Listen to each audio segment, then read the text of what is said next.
قلنا علاش كتركز الصحافة الفرنسية، وشرحنا علاش تركز على كتبت بري وفقير، وكذلك الصحافة الفرنسية تركز على حاجة أخرى، حتى القضاء الفرنسي وباش يدير التعتيم على داكشي أنهم تيركزوا على فين هو الجثث بن بركة وتيقلبوا عليه في المغرب. كالسواد الآخرين اللي داروا التحقيقات في الأول تيحاولوا ديما يعرفوا فين هو وما عمرهم عرفوا فين هو. ولا حتى القاضي راه القاضي آخر ماشي آخر قاضي، ما قبل الأخير في 2004 2007 جا المغرب قال لهم بغا يقلب على راس بن بركة في شي بلاصة، وبغى يستنطق الجنرال حسن بن سليمان وما عنده حتى شي علاقة بهداك الشي. على الجنرال حسن بن سليمان كان في الداخلية، ما عندوش علاقة بقضية بن بركة. والجنرال ديال الجدرنية في المغرب ما يمكنش يجي يستنطقوا واحد قاضي جاي من السويد ولا جاي من شي بلاد يجي يقول لها نستنطق الجنرال ديالكم. ما قبلها حتى شي دولة، ما قبلتهاش ليه حتى انتربول، دار لهم باش يعتقلوهم إلا خرجوا، ما قبلتهاش ليه انتربول. يعني ما خداماش هذيك السيد ما عندوش علاقة. تبدا تعتقل في جنرالات من دول أخرى هكاك بالثانية هاك بدا قاضي. علاش رمايل تيقلب على الراس بدل يمشي يقلب على شكون هو المسؤول، على شكون اللي عطاو الأوامر باش يتقتل باش يتخطف بن بركة، اللي هما المسؤولين. الصحافة الفرنسية والقضاء الفرنسي كلشي تيبغي يغطي على فرنسا، حيت كانت فضيحة كبيرة. وفاش حصلوا فيها راه بقاو كثر من شهرين وما عارفين حتى شي حد في العالم كامل فين مشى بن بركة، شكون اللي خطفوه. تيغوتوا حتى المغاربة جبدوا لنا بن بركة ديالنا. ما جاو بالصديق 15 يوم من بعد دار يضرب في ساعة. واحد النهار الجمعة فاش علموا بلا شدوا جوج بوليس وواحد المخابرات وقال لهم جبدوا لنا بن بركة. المهم فرنسا تتبغي تغطي على الفضيحة ديالها، ودوكول براسو تيبغي يغطي على الفضيحة ديالو. ماشي هو الاول اللي قتلو هذاك لو ساك، قتلو موني مقاوم كاميروني اختطفو بزاف، عطا دارو بزاف الاغتيالات في الجزائر. ماشي لو ساك، هاد لو ساك هاد المنظمة من 58 بدات مع دوكول ما حبسوها حتى 81. من اغتيالات قتلات القاضي جوج ميشيل، قتلات الجوج قتلات جوج قضاة بحال المافيا في الطليان، وقتلات وزير بولان في 81 ودارت واحد النزارة في واحد المدينة. من تما هما يحلوها في فرنسا، جاو الاشتراكيين في 1981 وحلوا هذيك المنظمة، حبسوها تماما. حيت هذيك النزارة اللي وقعت في هذيك المدينة فيها داروها منتمين اعضاء ديال هذيك الجمعيه في هذيك المدينه، فيهم كوميسير ديال البوليس وفيهم شي وحدين اخرين، وقتلوا هذاك الكوميسير، قتلوه مازال، وقتلوا ليه مرتو وباها وامها وخوها وواحد الدري صغار، داروا من الصالة تما.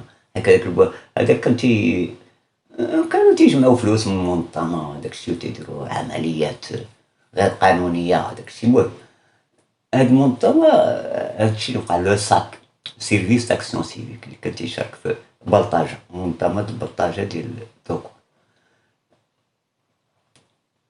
المهم دوكا حنا وصلنا لرأي الصحافة الفرنسية ورأي ديال القضاء في القضية. هما تيقلبوا على الراس من نهار ذكروا بوليكات هيك. الوقت اللي بانت القضية بن بركة، الوقت اللي عاود ظهرات من ورا ما غبر في 65 غبر ليه الخطر، ما ظهرت حتى ل 91 فاش بوريكات كتب الكتاب ديالو. فاش خرجوا من تازمامارت هو وخوتو بجوج مشاو لفرنسا ويكتب الكتاب ديالو. انه كان مشدود في البي اف 3 دار المقري طريق زعير في الرباط، كان مشدود فيها واحد المعتقل سري هو وخوتو، وكان معاهم هادوك الربعه اللي كانوا اختطفوا من بركة في فرنسا في 65. اختطفوه ومن بعد تلسويت هربوا للمغرب وبقاو في المغرب. واحد منهم مات بكونسير، ما كانش معاهم تما ثلاثه بقاو شدوهم في الاخر، شدوهم وفقر. فاش ماتوا وفقر اللي كان تيحن عليهم في 71 شدوهم الدين دخلوهم في اف 3 وقتلوهم في 73 تما واحد النهار تيراو فيهم ودفنوهم. وقبل ما يقتلوهم كانوا تيهضروا مع الإخوان بوريكات. قال له الإخوان بوريكات قال لي راه حنا هما حنا هما هذاك بوستاش وداك الشيء هذاك اللي هضر معاه لو ني هو اللي هضر معاه لو ني. شاف واحد قال لك بالله شاف واحد الزنزانة حداه وهاديك الزنزانة الباب ديالها بعيد من الحيط بشي 2 سنتيم تيمشي ويجي كوليس الباب ديال الزنزانة وقال لك بيناتهم تيبقاو يطلعوا على بعضياتهم من هذاك حيت بعيدة الزنزانة الأخرى 2 متر وكيطل من هذاك الباب من هذيك الشقة ديال 2 سنتيم وتيهضر مع داك قدامو واخا كاينين العساس عليه وقال لك تيهضروا معاه تيهضر تيكتب تيهز وقيده تيشعل فيها العافيه تطفى ويرشع رماد ويكتب بها بحال الشابون بحال الفخر يكتب فيها في ورقه كلمات وتيديرها كيما كل اخر تيقراها وتيجاوبو والاخر بدا تيقول ليه وبقى يعاود ليه بالله هما اللي قتلوا بن بركه وبلا راه بن بركه مدفون الراس ديالو في هذيك البلاصه وراه بالضبط فين وهذاك بوريكات دار البلانات ديال هذيك البلاصه ديال المعتقل دارها في الكتاب ديالو. في الحقيقه انا ما تيقتش هذه القضيه حيت كاين شي كذوب اخرين عند بوريكات زادهم ما تيقتش هذه القضيه لان ما يمكنش ليه يتواصل ويوصلوا كاع هذوك الاخبار الكثيره بالوقيت عاد صدق الوقيت يتم ليه طب صدق اخر ما يعطوش ليه. ثانيا الاساسه كاينين ما يقدرش يدوي معاه الا كنتي تا كل وقيته تكتب بها حرف وعندك 2 سنتيم فين تكتب ورقه بعيده ب2 متر وتكتب كلمه وتقولها ما تقدرش تقول كاع هذيك الهضره كاع هذوك المعلومات ما يمكنش تبدلوا. يقدر يقول لك سميتو تعرفو وتقدر يقول لك شي حاجه معلومات كثيره ما كاينينش. اذا هذاك الشيء اللي كتب بوريكات كاين بزاف زادو باش حيت كانت هذاك هو السكوب اللي خرج فيها من غير تاسمامار حيت كلشي كتب. C'est en 1993 qu'un des premiers rebondissements majeurs survient dans l'affaire Ben Barka en sommeil depuis des années. Alors que la justice a perdu la trace des truands qui ont enlevé l'opposant marocain, Joseph Toile et une de ses consoeurs recueillent un témoignage capital, celui d'Ali Bourekat.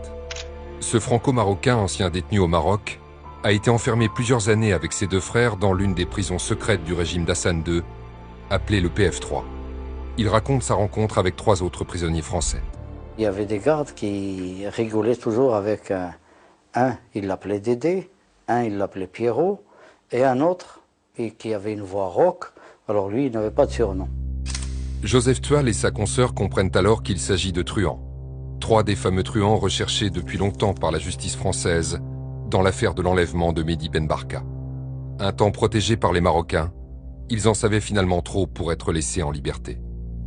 Le premier personnage que je vois, c'était Boussès. Et il m'était très facile de le reconnaître, puisque d'abord c'est un type que j'avais vu en personne et que j'avais reconnu dans les photos. Donc vous avez en face de vous, dans une des cellules, l'un des acteurs principaux de l'affaire Ben Barka. Oui, la cellule juste mitoyenne à la mienne, c'était Pierre Dubaï. Et quelle révélation vous fait-il? Et pourquoi vous parle-t-il d'abord? On parle parce qu'il m'a dit qu'eux, ils n'espéraient plus rien. Alors ils m'ont dit, vous avez la possibilité de sortir, nous sommes condamnés. C'est à ce moment-là qu'Ali Bourekat rapporte une confidence troublante. La tête de Ben Barka, il m'a dit, elle est là-bas. Il m'a dit, elle est en face. Et il m'a montré exactement l'endroit où elle était. Il m'a dit, elle est à 3 pas devant la cellule qui est juste en face de toi. Et elle est là sur le... Au PF3. Au PF3. Pour être sûr que c'est bel et bien le PF3 qui l'a retrouvé, Joseph montre ces images à Midad Bourekat, incarcéré comme son frère Ali, à cet endroit. Je suis surpris, c'est formidable. Comme si je viens d'arriver au PF3. C'est bien là. Les cellules étaient véritablement là. On voit encore les traces des murs.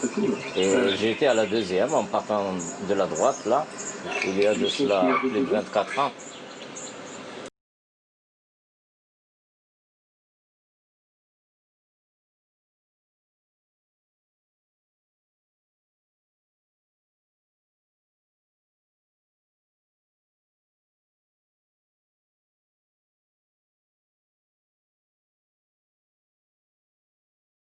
الخبر السكوب اللي خرج هو انه راس بن بكر تدفن في بيف طلع دازت حتى ل 2001 هو يخرج لهم واحد فاش مات الحسن الثاني، خرج لهم واحد البخاري كان خدام في المخابرات، قال لهم انا عارفين بن بركة راه مات، جابوه لا كابتي بي اف 3 كانت فيها واحد المرميطات فيها لاسيد فيها الماء قاطع وتما فين ذوبوه. En 2001, alors que la justice française cherche à en savoir un peu plus sur ce PF3, l'affaire Ben Barka est subitement relancée par les pseudo-révélations d'un certain Ahmed Boukari, soi-disant ancien membre des services de renseignement marocains. Sur la base de l'article choc de l'Express publié en 1966, cet homme accuse Mohamed Oufkir, ex-bras droit de Hassan II, d'avoir poignardé Mehdi Ben Barka et fait dissoudre son corps dans une cuve d'acide. Schéma à l'appui.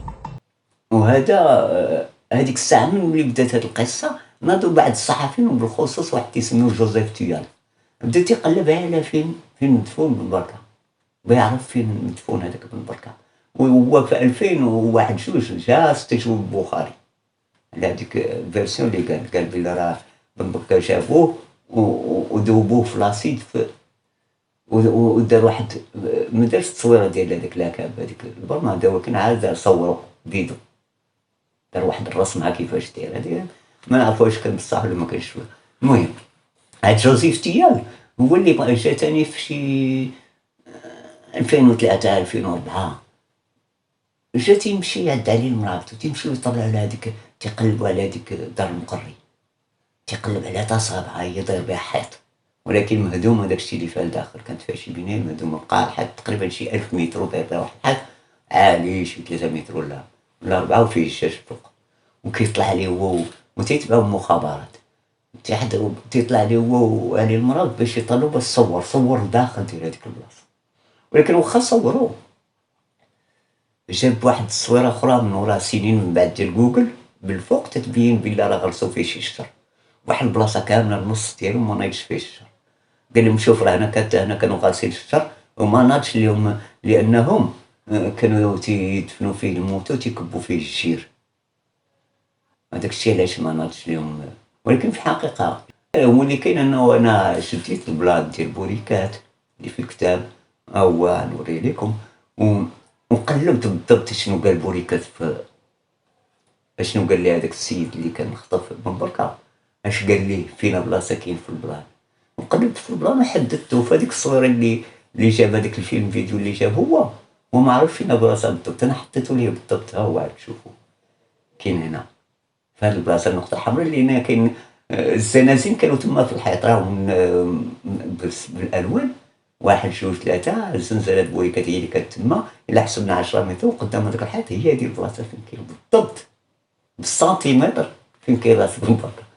ولكن خص بعدا تثبتوا بلي راه بن بركة جا المغرب عاد نمشيو نقلب على تما نبداو نحفروا على راس بن بركة هنا ما حك فرنسا تتحاول تلصقها في المغرب نقلبوا على بن بركة، لا حنا اللي بغينا نعرفوا اساسا هو شكون هو اللي امر باش يتخطب بن بركة ويتصفى، ماشي فينا هو الجسم ديالو ولا في الجثه ديالو، راه الله اعلم كاينين بزاف افتراضات. المهم نرجع دركا هذا دوينا على جوزيف تيال وعلى الوثائقي الاخر اللي نوضوا عليه الصداع اللي جا منه جا القاضي رمايا اللي بغى يستنطق